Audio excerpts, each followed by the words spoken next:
سڵاوتان لێبێت و لە شارپرێسەوە ئەم کاتتان باش لە دوای ڕێککەوتنی نێوان بزوتنەوەی تالیبان و ئەمریکا ڕاستەوخۆ لە دوای کشانەوەی هێزەکانی ئەمریکا لە ئەفغانستان بزوتنەوەی تالیبان جارێکی تر بە زەبری هێز گەڕایەوە بەشێکی زۆر لە شار و هەرێمەکانی ئەفغانستان. دوایین هەواڵ لەبارەی پێشڕەویەکانی بزوتنەوەی تالیبانەوە ئەوەیە کە ئێستا ئەو بزوتنەوەیە چەکدارەکانی گەیشتونەتە ناو کابوڵی پایتەختی ئەو وڵاتە.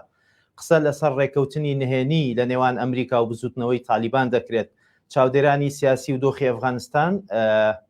تووشی جۆرێک لە شۆک هاتوون، ئەوەش بە هۆکاری ئەوەی کە لە ماوەیەکی زۆر کەم و دیاریکراودا ئەو بزوتنەوەی بەشێکی زۆر لە شار و هەرێمەکانی ئەفغانستانی داگیر کردوێتەوە چۆتە ناویانەوە. هاوکات قسە لەسەر گفتوگۆی نێوان حکوومەتی تالیبان و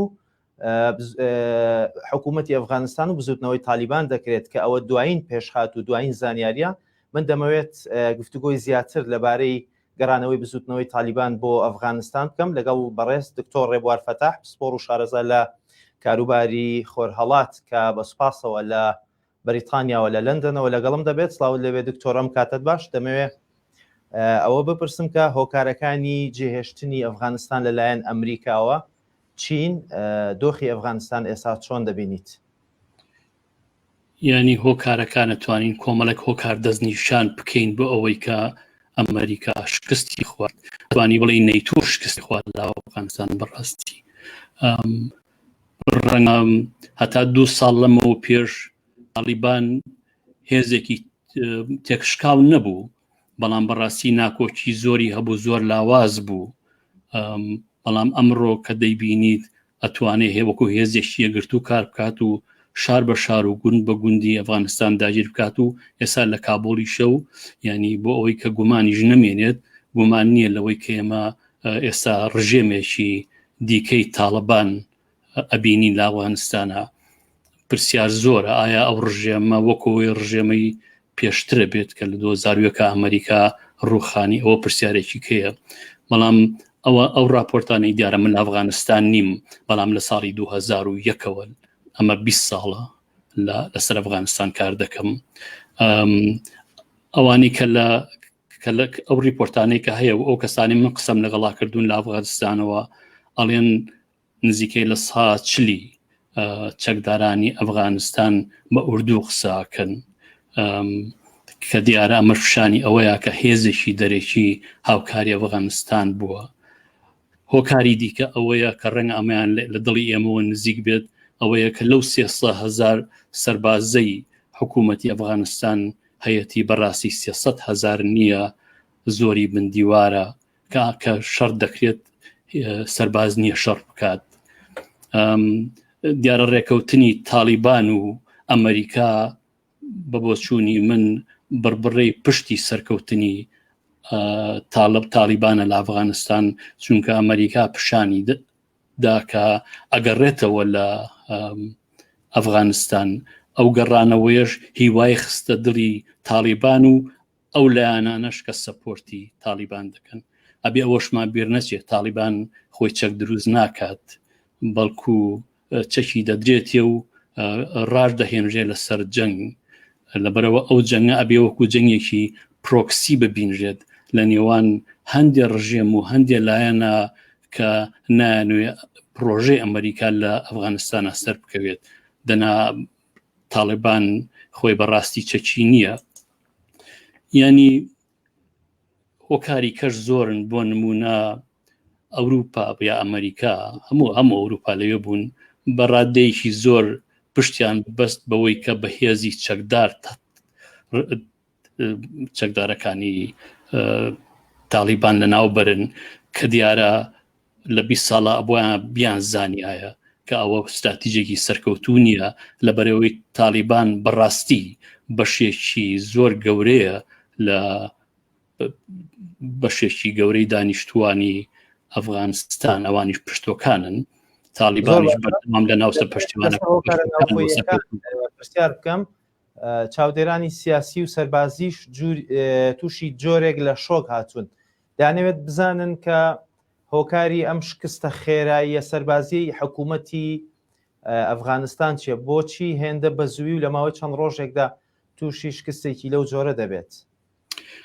یعنی ڕاستە ئەمریکەکان تەنانەت سەرۆک بایدن خۆشی چاوەنوارڕێ کرد کە حکوومەتی یا کە سوپای ئەفغانستان بتوانێت زۆرتر بەرگە بگرێ و بتوانێت داکۆچی لە خۆی و لە ڕژێمەکە بکات بەڵام دیار بوو ئەوە وا دەرنەچوو خۆ ڕەنگە بە پلەی یەکەم بگەڕێنەوە بۆ شکستی پرۆژەی ئەمریکا هەروەکو عێراقی کرد کە چوو ئەفغانستانەوە پشتی بە خەڵکی ئەفغانستان نەبەست بەڵکو کۆمەڵێ خەڵکی لە ئەوروپاوە برد لە ئەمریکاوە برد کە خۆی لەگەڵ یان نامرتاح بوو کە لەوێ بەسەر خەڵکیا سەپانن یان ئەگەر تالیبان سیستمێکی سەپاو بێ بەسەر خەڵکە بۆچی چاوەنواری ئەوە کرێ کە خەڵکی ئەفغانستان جارێکی دیکە کۆمەڵێ خەڵکی کە بەسرا پسە پێنجێ کە تالیبان نین بەڵکو ئەمریکا هێناونی دیارە بڵاوبوونەوەی گەندەڵی و ئەوەی کە باسیەکەین چەکداری بندیوار و پێشنەخستنی ئەفغانستان و شکستی ئەفغانستان حکوومەتی ئەفغانستان لە دامەزراندنی دەوڵەتە ئەمانە هەمووی سەرشی بوون ئەو کەسانەی کە لە ڕژێمی غەنیا ئێستا هەنوەوانی پێشتیژ لە کارزای کەسانێک نەبوون بەڕاستی لە ئاستی ئەوا بن کە بتوانن دەوڵەت دامەزرێنن کە ئەمە دیارە تەجروبەیەکی زۆر گەورەیە بۆ عێراقیش هەروەها ئەبێ بیریشمان نەچێ ڕژێمەکانی ناوچەکە بە تایبەتی پاکستان کە هەمیشە لە هەوڵا بووە کە پرۆژەی ئەمریکا لەوێ تێک بشکێنێ ئەمریکا زۆرتر ئەم کێشەی وەکو کێشەیەکی ئەفغانیە دی بەڕاستی کێشەیەکی ئەفغانی نەبوو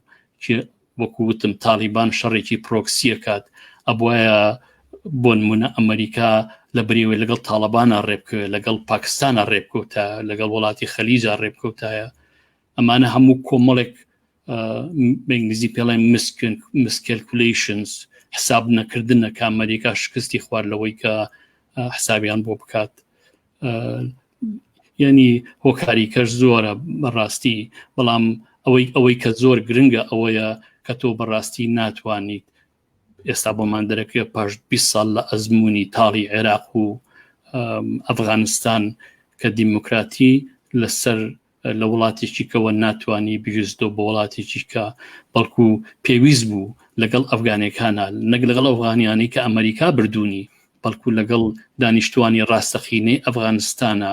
سیستمێکی سیاسی و کۆمەڵاتیان دروست کردایە بۆی بتوان بۆ ئەوەی هەر هیچ نەبێ خەڵک ئەو ڕژێمە لەگەڵ خۆیان بناسێتەوە ئەویشە بۆیە فۆکەسی سەرەکی لەسەر خزمەت گوزاری و دامەزرانی دەوڵەت بووایە زۆر باشە باز لەوە دەکرێت ڕێکەوتنەکەی نێوان تالیبان و ئەمریکا بۆ دوای ئەم قۆناغەیە نەک پێش دروستبوونی ئەم قۆناغە پێتان وایە هاتنەوەی تالیبان لە دوای ئەم قۆناغەوە دەتوانێت قۆناغێکی نوێ جیاواز لە ئەزمموی ڕابردووی لە ئەفغانستان پیادە بکات یعنی گرفتی یعنی ئەم هێزە چەکداری کە ئێستا هاتووە ئەمە بەناینێن تاڵیبان بانایێنم هێزی چەکدار تێکەڵەیەکە لە قاعیدە و لە داعیش و لە هەندێ ئەوەی پێڵێن فۆرن فایتر یا جەنگاوەری بێگانە یعنی ئەمانە زۆر زەحمەتە تۆ بتوانی هێزێکی هۆمۆجینسیان لێ پێک بهێنیت دیارە ئەو تالیبانەی ئێستاە ئەو تالیبانە نییە کە پێشتر لە ساڵی 2001 لە ناوبرا ئەمە تالیبانێکی جیاوازە خۆ ڕەنگە ئەو نەوەی پێشتر هەر نەما بێ بەڵام هەرچۆنیە سەیریەکەیت لە هەموو چاودێرەکانیش هەمان ڕای منیانەیە ئەم تالیبانە ناتوانێت سیستمێک دابمەزرێنێ ئەوەی کە ئێمە پێی ئەڵین سیستمی بێ لە خزمەتی خەڵکا بێ دیموکراتی بێ سیڤڵ سۆسایەتی دابمەزرێنێ زۆر زەحمەتە یعنی بەڵام یعنی ئێستا گومان لەوان نییە کە ئەو سیستمەی ئەوردەوردای بینی شتەکان زۆر خێرا ڕۆیەن دروستکردنی سیستمێکی نوێ لە ئەفغانستان و حکوومەتێکی تا ڕادەیەک نیم چەمەدەنی وەک خۆی ئاماژەی پێکات باز لەوە دەکەن کە تەنانەت مافی ئافرەتان دەدەن ئەلبەت ئەوە وەک ئاماژەیەک بۆ جیاوازبوونیان لە قۆناغی پێشووتر تالیبان دەتوانێت سیستمێکی لەو جۆرە دروست بکات بەڕای من تالیبان ناتوانێت سیستمێکی وا دروست بکات بەڕاستەوە ینی ئەگەر تەنها ئافرەتان وەرگریت هەر ئەمڕۆ تالیبان کە ئەچێتە ناو هەندێک شارەوە دەسەکا بە بۆیەکردنی وێنەی هەندێک ڕێکلام وشتیوا کە ئافرەتی تایە یعنی ئەمە بە ئەقلێتێکەوە نەچووە گۆڕانکاری پۆزتیف بکات لە ئەفغانستانە ینی ئەو هەموو ئەفغانیش کە بەڕاستی منەی ناسم و لە 20 ساڵی ڕابردووە بوو لە ئیش دەرچەوە بوون بە هاوڕێم هەمویان بەڕاستی بە چای پرفرمێسکەوە سەیری ئەو ڕووداوانەکەن کە شار بە شار و دێبەدێ ڕوخێتەوە کەتە دەستی تالیبان گرفتی گەورەش زۆر هەیە لێرە دیارە تالیبان وەکوتم خۆی هێزێکی پرۆکسیە ئایا ئەو لایەنانی کە هەڵی ئەسوڕێنن لە بەرژەوەندیانە سیستمێک دابمەزرێ کە وەکو ئێمە ئیناسین دیموکراتی بێت و مافی هەموو لایەنێک پارێزرابێت بە مناڵەوە بە ژنەوە بە چوزانم بە کەمەندامەوە ینی سیستم بێ ئەوەی کە دیارە ناکرێ باسی دیموکراتێکی ڕۆژاوایی بکەین نەخێر بەڵام ما سیستمێک بێ کە بتوانرێت کاری لەگەڵا بکرێت بەڕای من مەحاڵە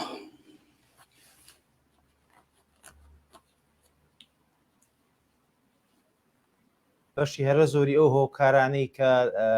بوونەهۆی ئەوەی کە حکوومەتی ئەفغانستان بکەوێت و تالیبان جارێکی تر بگەڕێتەوە بە تایبەتی هۆکارە سەربازیەکان هەمان هۆکار لە عێراق و لە هەرێمی کوردستان هەن پێتان وایە دەکرێت ئەگەر ناڕاستە و خۆش بێت ئەو دۆخی کە لە ئەفغانستان هەیە کاریگەری لەسەر عێراق و هەرێمی کوردستان و ئەگەری دووبارە بوونەوەی هەمان سیناریۆ لە عێراق و هەرێمی کوردستان هەبێت ینی بەڕاستی ئەبێ بە زۆر وریایەوە سەیری ئەو کێشەیە بکەین ئەوەی لە ئەفغانستان ڕوویە ئەکرێ لە عێراقیش ڕوو بدات لە کوردستانیش ڕوو بدات خۆ دیبان چەکدارەکانی داعیش ئەگەر هێزی ئەمریکی نەبووە و هێزە بێگانەکان نەبوونایە ڕەنگە لە چەند سەعاتێکا کوردستانیان داگیر کردایە هەمان ئەو گرفتانی کە ڕژێمی ئەفغانستان ڕژێمی پرۆ ئەمریکای ئەفغانستانی بوو هەمان ئەو کێشانە حکوومەتی کوردستان و حکوومەتی عێراقی ژێتی نەحکوومەتی کوردستان توانیوێتی هێزێکی سەربازی پێ بگەێنێ کە بتوانێت داکۆشی لە کوردستان بکات نەتوانیوێتی دەوڵەتدا بمەزرێنێت کۆمەڵی خەڵکن ئاریەکان بە جۆرێک حکومەکات و قەڵایەکی داگیر کردووە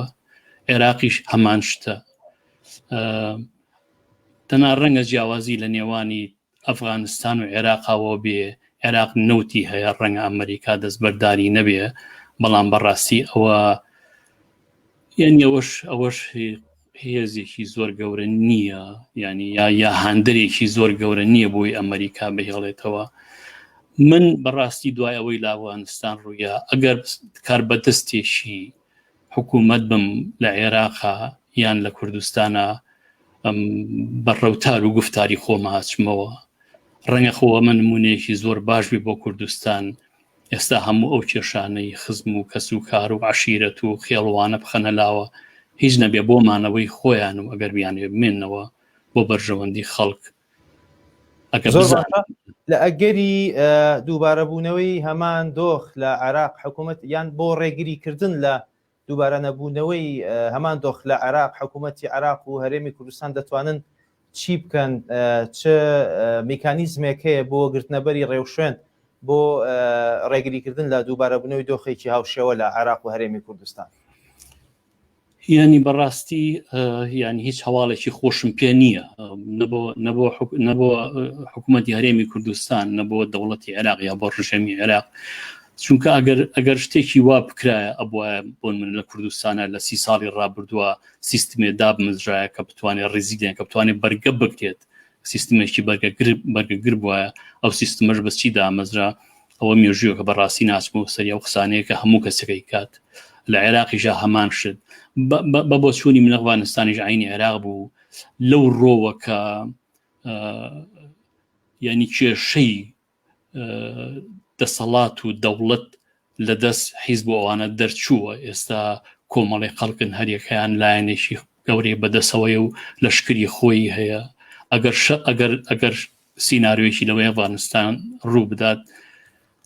یعنی کۆمەڵی خەڵک شەڕەکەن ئەوش ڕەنگە بۆم بۆ هێشتنەوەی بەرژەوەندی خۆیان وەکو دەوڵەت و وەکو ڕژێم و وەکو حکوومەت و وەکو وەزارەتی دیفاع و وەزارەتی ناخۆوانە ناتوان شەڕکەن چونکە ئەو ستراکچەرە هیچی نییە بۆ نمونە لە عێراق ڕەنگە حەشتی شعبی شەڕکات کە سەر بە هیچ وەزارەتێک نییە سەر بە سەرۆەزیرانە کە دیارە نادەستوریە لە کوردستانیشتا ڕەنگە هێزی پێشمەرگە و زەریاڤانی و ئاسایش و ئەوانە شەڕکەن کە هیچیان سەر بە وەزارەتێک نین ڕەنگە هەندێک فۆرماڵەتیان دانابێ کامە وەزارەتی دیفاع بەڵام بەڕاستی هەمومان دەزانی کە ئەوەی ڕاستێکی تێدا نیە ینی دەوڵەت و دەسەڵات بە تایبەتی بۆ کەسێکی من پاژەوەی کە 40 ساڵ لە ژێرسای دەوڵەتی بەریتانیا ژیاوم ئەزانم کە ئەوەی کوردستان و عێراق دەوڵەت نییە دەوڵەت شتێکی ترە بەداخەوە ئێمە نەمانتوانی من چاوەنوار ناکرد کە دەوڵەتی بەریتانی لە کوردستانە لە عێراقە دامەزرێڵە بەڵام چاوەنوار ڕێوەمە کرد کە هیچ نەبێت سیستمێک هەبیە کە بتوانی وەزارەت بناسیتەوە ئاسایشێکردی بزانی لە شۆوە هاتووە ئەگەر بەلو ئەو کردەوە ئاو هەبێت ئەگەر سویچێکە داگرستان کارەبا هەبێت ئەو یانیشتی زۆر ساکارم چاوەنوارڕە کرد چاوەڕوانمەکە ڕێگەوبانە بۆیە هەموو ڕۆژێک 50 کەس بە ڕووداوی هاتو چۆن نەمرێ چاوەنوارمە کرد لە هەولێرە میترۆیەکی گەورە هەبێت چاوەنوارمە کرد زاخۆ سلێمانی بەیەکەوە بە هایوی بێکەوە بەسرابن بە سەعاتی لێرەوە بچی بۆ ئەوە ینی شتی زۆر ساکارم چاوەنوارڕە کرد بەڵام هیچ ڕووی نییە کۆمەڵی خەڵک بوون دەستیان کرد بەسەر ملک و ماڵی خەڵکە و ینی زۆر بەداخەواڵم کە بەڕاستی هەواڵێکی دڵخۆشکەرم نییە نەبۆ خەڵک نەبووە دەسەڵاتی عێراق نەبووە دەسەڵاتی هەرێمی کوردستان بەڕووی میلیشە شیعەکان نەبێتەوە هەڵبەت بە خوێندنەوەی ئەو دۆخەی کە لە دوای کشانەوەی ئەمریکا لە ئەفغانستان دروست بووە بەخشە جوان لە پرسیارەکە نەبوو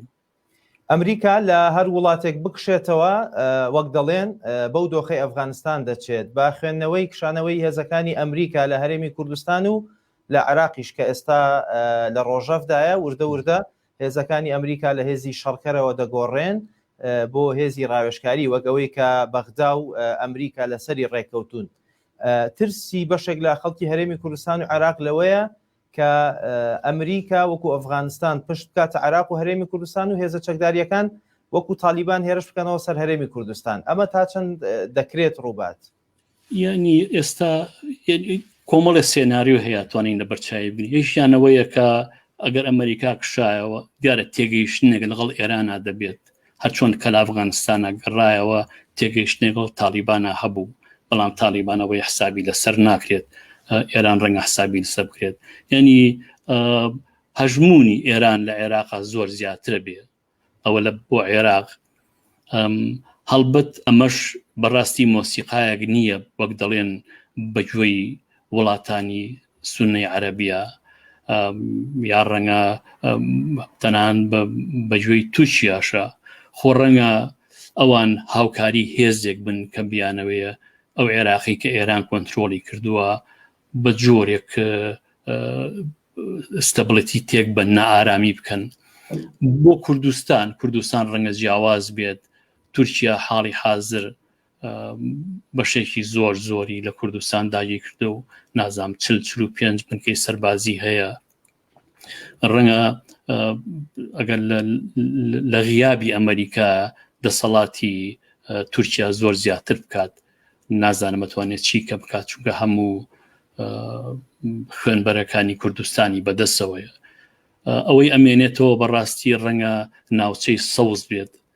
ناوچەی سەوز دیارە ئێران دەسەڵاتی زۆرتری تیا هەیە ئایا ئێران هەژمونی زیاتر دەکات هێزی دەرێکی کوردیژن بۆ نمونە پێکەکەی ڕەنگە ڕۆڵێکی دی کە ببینێت یعنی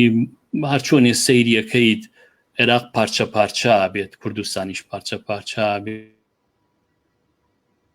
زۆر باشە دەمەوێت خوێندنەوەی هاوکێشە سەربازیەکان لە ناوچەکە و لە هەرێمی کوردستان بە تایبەتی بزانم ململانەکانی تورکیا ئەمریکا ئێران تا چەند کاریگەر دەبن لە ئاراستەکردنی هاوکێشە سیاسی و سەربازیەکان لە هەرێمی کوردستان تا چەند دەچنە ژێر کاریگەری ئەو دۆخەی کە لە ئەفغانستان دروست بووە بە تایبەت بازدەوە دەکرێت کە ئێستا ئێران و ئەمریکا ناڕاستەوخۆ ڕێکەوتون لەسەرەوەی کە هێرشەکانیان بۆ سەر بەرژەوەندەکانی یەکتری لە عێراق بە تایبەتی لە هەرێمی کوردستانیش ڕابگرن. تورکیا لەکوێی هاوکێشەکەدایە تا چەند دەتوانێت سوودمەند بێ لەو هێزە چەکداریانەی کە بەسەر بە تورکیا ناسراون لە سووریا و بەشێکیشیان لە لیبیا شەڕ دەکەن. ینی ئەزمموی ئەفغانستان ئەگەر ڕووبات لە عێراقها کە دوور نییە ڕووبات دیارە ئێران و ئەمریکا ئەمانە دەوڵەتن، یعنی ئەمان دەوڵەتی گەورن لە ڕووکارە هەرچیە بڵێن لە پشتەوە زۆرێک تێگەیشتنیان هەیە لە یەکتری، هەندێک سنوور هەیە ڕەنگە نەیبەزیێنن. هەژمونی ئێران زیاکار لە عێراقا ئایا ئەوە چییە بێ؟ وەگوتم بڕوان ناکەم وڵاتانی عەرەبیش وڵاتانی سونی عەرەبیش بەوە قایل بن، چونکە پێشتر عێراق لەژێر ڕژێمی لە سەدامەوە میگرێت تاکو ساڵی 1932 کە دەوڵەتی عێراقدا دەمەزرێ، عێراق وەکو بڵێیت پاسەوانی ڕۆژهەڵاتی وڵاتانی سون نەبووە کە ئەو پاسەوانە نامێنێت هێزی شیعی ئێران نزیکە بێتەوە لە سعودی و لە ئوردن و لە کوێیت و لە نازانم چوە دیارە ئەوان حسابی خۆیانەکەن. ئایا حسابەت چۆنەکەن؟ ئایا هاوکاری هێزێکی وەکو داعیشەکەن جارێکی تر عێراق سەرقاڵی کوشتن و بڕین و تێرەر بکات؟ یعنی بەڕاستیەوە سێناروەیە کە چونکە تۆ هەرچەند سەیرەکەی ناچێت تاقڵتەوە ئەو هەموو وڵاتە عەرەبیە بەو هەموو توانایەوە کە خۆیان بەزەل هێزی ناوچەکە ئازانن بێدەنگ بن لە هەژمونی شیعە لە عێراقدا. دیارە عێراق ئەو وەختە ترانسپارنتە بێ شەفافێ بۆ سووریا و بۆ لوبنان و لێرەشەوە ئەچێتە یەمەن و بەو جۆراچتە وڵاتانی خەلیج. ئەمە سێناروەیەکە کە وڵاتانی عەرەبی لی دەرەچن لێ ترسن. تورکیا ئەگەر ئەمریکا و هێزەکانی ئەوروپا هیچ خۆیان لە کورد نەگەیەنن جارێکی تر، دیارە تورکیا دەوڵەتێکی زۆر گەورەیە، ئەتوانێت هەژمونی خۆی لە ڕۆژاوا زیاد بکایە لە باکووری سووریا، لە هەرێمی کوردستانیشە حاڵی حازر ینی نهێنی نییە، هاوپەیمانێکی زۆر بەهێزی هەیە، ئەویش پارتی هاوکاریە بێ لە هەرتی شتێکە کە بیکات. بەڕاستی وەکوت پێشتر جوتم نازانم تورکیا چی دیکەی لە عێراق هەوێت جگە لەوەی کە ئێستا داگیری کردووە. هەڵبەت ئەبێ ئەوەشم بیر نەچێت ئۆردۆغان خۆی لە ناو تورکیا کێشەی هەیە، خۆ ڕەنگە بەوەی کە ئەیڵێ من سوڵتانی ئیسلامیم و وردە وردە هەژمونی خۆی زیاکە لە ناکەورە و کەرەباخ و لە عێراق و لە سووریا و لە لیبیا و لە ڕۆژهەڵاتی دەریای ناوەڕاست،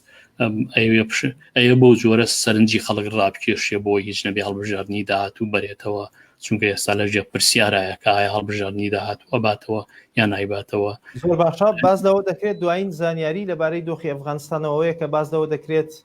گفتوگۆ لە نێوان